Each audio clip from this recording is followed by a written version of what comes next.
So when Wizkid made that bar, my music travel no visa, it made sense. It was authentic.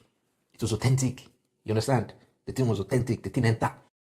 And that's why people should give Wizkid like the flowers, his accolades. How can people now be saying, well, we don't hear what we do anymore? You're talking to somebody that is the reason why you're being fed through what you're doing? And we don't hear what we do anymore.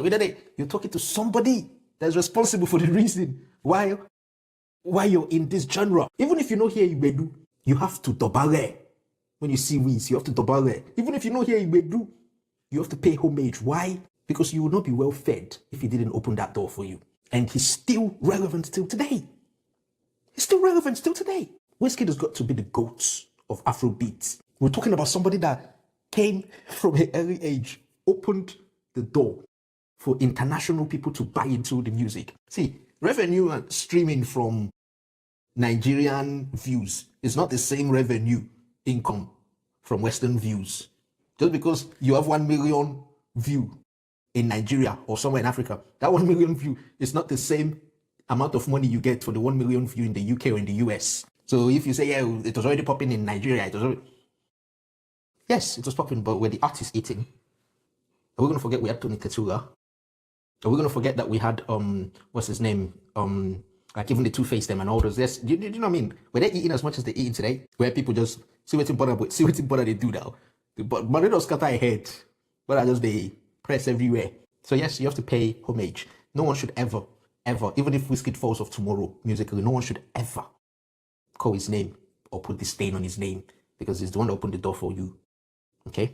Even till today, artists still have that same vision Wizkid had. You know? Now, let's keep it going. At this point in your career, can you kind of like see, do you know when the trend is going to pop? I don't know when it's going to pop, but I know what will pop. Right. So it's like, but is there a moment where you see something building momentum and you're like, yeah, this is out of here. In a year, this is out of here. I think we've had enough of that for the time being. I want to see, there's something called, what's his name? Wizkid, Young Dylan. There's this children's show where I think it's quite popping. I don't know if it's on Disney, but this children's show, whatever. But there's a clip of it where he was talking about Wizkid, you know?